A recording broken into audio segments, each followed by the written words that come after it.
Hello friends, आपका हमारे channel आरंभ क्लासेस में स्वागत है। आज के इस वीडियो में हम लोग वाईसीटी की बुक से एस्टेट पेपर 1 में साइंस के प्रैक्टिस सेट 1 के क्वेश्चंस को आपके साथ डिस्कस करेंगे। और इसके पहले की वीडियोस में भी हमने बिहार एस्टेट पेपर 1 में पूछे गए साइंस के प्रीवियस ईयर क्वेश्चंस को आपके साथ डिस्कस किया है। अगर अभी तक आपने उन वीडियोस को नहीं देखा है तो उन वीडियोस का लिंक आपको डिस्क्रिप्शन बॉक्स में मिल जाएगा, आप उसे जाके देख सकते हैं। तो बिना देरी किए चलिए आज का ये वीडियो स्टार्ट करते हैं। तो क्वेश्चन नंबर 1 है, ठोस वस्तु में ऊष्मा चालन की दर डैश पर निर्भर नहीं करती। तो इस क्वेश्चन का सही जवाब है ऑप्शन सी, घर्षण। फिर क्वेश्चन नंबर 2, डैश तंत्र तरल पदार्थों को एक स्थान से दूसरे स्थान पर संचरण करती है। तो इस क्वेश्चन का सही जवाब है ऑप्शन ए, संवहनी संबंधी। फिर क्वेश्चन नंबर 3, ऊनी कपड़े शरीर को जाड़े में गर्म रखते हैं क्योंकि। तो इस क्वेश्चन का सही जवाब है ऑप्शन ए, ऊन ऊष्मा का कुचालक है। फिर क्वेश्चन नंबर 4, सौर कुकर के अंदर का रंग क्या होता है। तो इस क्वेश्चन का सही जवाब है ऑप्शन सी, काला। फिर क्वेश्चन नंबर 5, क्विनीन मलेरिया की एक आम दवा है जो डैश वृक्ष की छाल से प्राप्त की जाती है। तो इस क्वेश्चन का सही जवाब है ऑप्शन सी, कुनैन। फिर क्वेश्चन नंबर 6, निम्न में से कौन सी बीमारी वायु के माध्यम से नहीं फैलती है। तो इस क्वेश्चन का सही जवाब है ऑप्शन डी, हैजा। फिर क्वेश्चन नंबर 7, एडीज मच्छर इनमें से किसका वाहक है। तो इस क्वेश्चन का सही जवाब है ऑप्शन बी, डेंगू। फिर क्वेश्चन नंबर 8, निम्न में से कौन सा जैव भू रासायनिक चक्र अवसादी चक्र है। तो इस क्वेश्चन का सही जवाब है ऑप्शन बी, सल्फर चक्र। फिर क्वेश्चन नंबर 9, रक्त में यूरिक अम्ल की अधिकता डैश का लक्षण है। तो इस क्वेश्चन का सही जवाब है ऑप्शन बी, गठिया। फिर क्वेश्चन नंबर 10, निम्न में से कौन अधिक काम कर सकता है। तो इस क्वेश्चन का सही जवाब है ऑप्शन बी, बंदूक की एक चलती हुई गोली। फिर क्वेश्चन नंबर 11, एक घर में एक माह में 900 × 6 जूल ऊर्जा की खपत हुई, इकाई में यह ऊर्जा कितनी है। तो इस क्वेश्चन का सही जवाब है ऑप्शन डी, 250। फिर क्वेश्चन नंबर 12, कार्य करने की दर डैश कहलाती है। तो इस क्वेश्चन का सही जवाब है ऑप्शन सी, शक्ति। फिर क्वेश्चन नंबर 13, ऊर्जा संरक्षण के सिद्धांत के संबंध में कौन सा कथन सही है। तो इस क्वेश्चन का सही जवाब है ऑप्शन डी, ऊर्जा का न तो निर्माण किया जा सकता है और न ही इसे नष्ट किया जाता है। फिर क्वेश्चन नंबर 14, उत्प्लावकता सिद्धांत के आधार पर जहाज पानी में तैरते हैं। सर्वप्रथम इस सिद्धांत की पहचान करने का श्रेय किस वैज्ञानिक को दिया जाता है। तो इस क्वेश्चन का सही जवाब है ऑप्शन सी, आर्किमिडीज।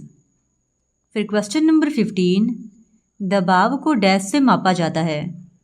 तो इस क्वेश्चन का सही जवाब है ऑप्शन सी, बल एवं क्षेत्रफल। फिर क्वेश्चन नंबर 16, निम्नलिखित में से कौन सा कारक किसी दिए गए द्रव में वस्तु पर कार्यरत उत्प्लावन बल के परिमाण पर निर्भर करता है। तो इस क्वेश्चन का सही जवाब है ऑप्शन सी, तरल पदार्थ का घनत्व और इसमें डूबी हुई वस्तु का आयतन। फिर क्वेश्चन नंबर 17, पानी का घनत्व क्या है। तो इस क्वेश्चन का सही जवाब है ऑप्शन ए, 1000 किलो प्रति घन मीटर। फिर क्वेश्चन नंबर 18, न्यूलैंड के आवर्ती वर्गीकरण में 10वां तत्व निम्नलिखित में से किसके जैसा दिखता है। तो इस क्वेश्चन का सही जवाब है ऑप्शन ए, तीसरा। फिर क्वेश्चन नंबर 19, निम्नलिखित ट्रायड में से कौन सा एक डोबेराइनर ट्रायड का प्रतिनिधित्व करता है। तो इस क्वेश्चन का सही जवाब है ऑप्शन ए। फिर क्वेश्चन नंबर 20, आवर्त सारणी का आविष्कार किसने किया। तो इस क्वेश्चन का सही जवाब है ऑप्शन ए, दिमित्री मेंडलीव ने। फिर क्वेश्चन नंबर 21, अवतल दर्पण की वक्रता की त्रिज्या 30 सेंटीमीटर है।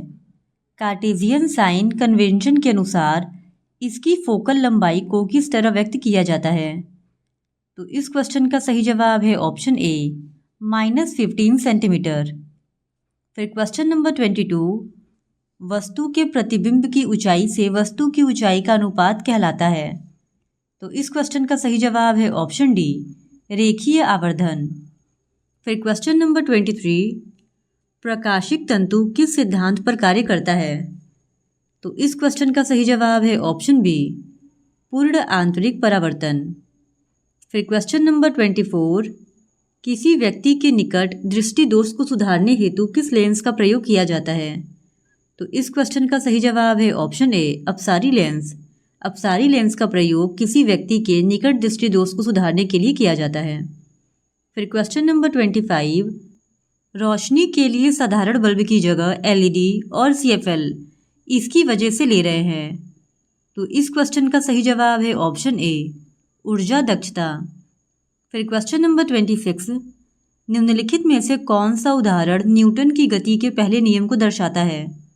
तो इस क्वेश्चन का सही जवाब है ऑप्शन सी जब एक बस अचानक शुरू होती है तब यात्रियों को पीछे की ओर झटका लगता है। फिर क्वेश्चन नंबर 27, बल समीकरण में F बराबर है। तो इस क्वेश्चन का सही जवाब है ऑप्शन ए ma के। फिर क्वेश्चन नंबर 28, 14 किग्रा द्रव्यमान और 28 मीटर पर सेकेंड के वेग वाले पिंड का संवेग कितना होगा?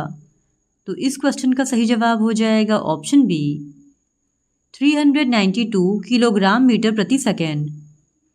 फिर क्वेश्चन नंबर 29, यदि पृथ्वी पर आपका वजन 38 किलो है तो बुध ग्रह पर आपका वजन कितना होगा? तो इस क्वेश्चन का सही जवाब है ऑप्शन डी 14.3 किलोग्राम। फिर क्वेश्चन नंबर 30, पेंडुलम लयबद्ध दोलक यानी कि हार्मोनिक एक्सीलरेटर की तरह काम करता है, अतः डैश में इसका प्रयोग किया जाता है। तो इस क्वेश्चन का सही जवाब है ऑप्शन ए दादाजी की घड़ी। फिर क्वेश्चन नंबर 31, वेग में परिवर्तन लगने वाला समय डैश। तो इस क्वेश्चन का सही जवाब हो जाएगा ऑप्शन सी त्वरण। वेग में परिवर्तन या लगने वाला समय त्वरण के बराबर होता है। फिर क्वेश्चन नंबर 32, यदि कोई वस्तु समान समय अंतराल में असमान दूरी तय करती है तो इसे डैश में कहा जाता है। तो इस क्वेश्चन का सही जवाब है ऑप्शन ए असमान गति। फिर क्वेश्चन नंबर 33, एक वस्तु स्थिर स्थिति से आरंभ होकर 4 मीटर प्रति वर्ग सेकंड के निरंतर त्वरण से स्थानांतरित होती है। 8 सेकंड के बाद इसकी गति कितनी होगी? तो इस क्वेश्चन का सही जवाब है ऑप्शन सी 32 मीटर प्रति सेकंड। फिर क्वेश्चन नंबर 34, सोनार एक उपकरण है जो डैश वस्तुओं की दूरी, दिशा और गति को मापने के लिए अल्ट्रासोनिक तरंगों का उपयोग करता है। तो इस क्वेश्चन का सही जवाब है ऑप्शन डी पानी के नीचे। फिर क्वेश्चन नंबर 35, डैश ध्वनि तरंग की विशेषता नहीं है। तो इस क्वेश्चन का सही जवाब है ऑप्शन डी हर्ट्ज। फिर क्वेश्चन नंबर 36, किसी ध्वनि तरंग की आवृत्ति v और आवर्तकाल t के बीच क्या संबंध है? तो इस क्वेश्चन का सही जवाब हो जाएगा ऑप्शन सी n = I/t। फिर क्वेश्चन नंबर 37, बिल्कुल मंद श्रव्य ध्वनि का तीव्रता स्तर क्या है? तो इस क्वेश्चन का सही जवाब है ऑप्शन बी 0 डेसिबल। फिर क्वेश्चन नंबर 38, सभी एसिड के लिए आम तत्व है। तो इस क्वेश्चन का सही जवाब है ऑप्शन डी हाइड्रोजन। फिर क्वेश्चन नंबर 39, निम्न में से विषम की पहचान करें। तो इस क्वेश्चन का सही जवाब है ऑप्शन डी ZnOH2। फिर क्वेश्चन नंबर 40, यदि हम धावन सोडा की थोड़ी सी मात्रा लेते हैं और इसमें लगभग 1 ml तनु हाइड्रोक्लोरिक अम्ल मिलाते हैं तो हम क्या देखेंगे? तो इस क्वेश्चन का सही जवाब है ऑप्शन सी CO2 गैस तेज बुदबुदाहट के साथ निकलती है। फिर क्वेश्चन नंबर 41, किस रासायनिक अभिक्रिया में भिन्न यौगिक बनाने के लिए 2 यौगिकों के बीच बॉन्ड या आयनों का विनिमय होता है? तो इस क्वेश्चन का सही जवाब है ऑप्शन बी दोहरी विस्थापन अभिक्रिया। फिर क्वेश्चन नंबर 42, निम्नलिखित में से कौन सा विकल्प हाइड्रोजन परमाणु का सही अवरोही क्रम दर्शाता है? तो इस क्वेश्चन का सही जवाब है ऑप्शन डी, एल्केन, एल्कीन और एल्काइन। फिर क्वेश्चन नंबर 43, एल्केन का सामान्य सूत्र है। तो इस क्वेश्चन का सही जवाब है ऑप्शन सी। फिर क्वेश्चन नंबर 44, निम्नलिखित विकल्पों में से आणविक फॉर्मूले IUPAC नाम सामान्य नाम के गलत सेट चुनें। तो इस क्वेश्चन का सही जवाब है option C, C3H8OH, propanol, propyl alcohol. फिर क्वेश्चन नंबर 45, एल्यूमिनियम धातु को केवल निम्नलिखित द्वारा निष्कर्षित किया जाता है। तो इस क्वेश्चन का सही जवाब है ऑप्शन डी, इलेक्ट्रोलिसिस। फिर क्वेश्चन नंबर 46, हरी मटर का वैज्ञानिक नाम क्या है?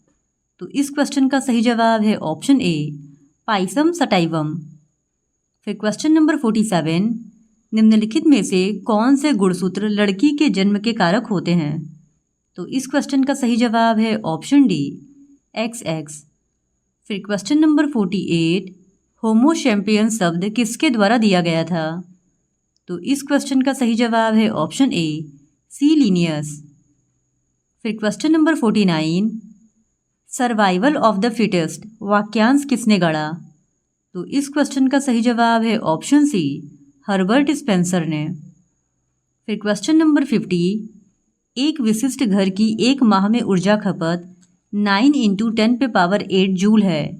इकाइयों में इसकी ऊर्जा कितनी होगी? तो इस क्वेश्चन का सही जवाब है ऑप्शन बी, 250 इकाइयाँ। तो आज के लिए बस इतना ही।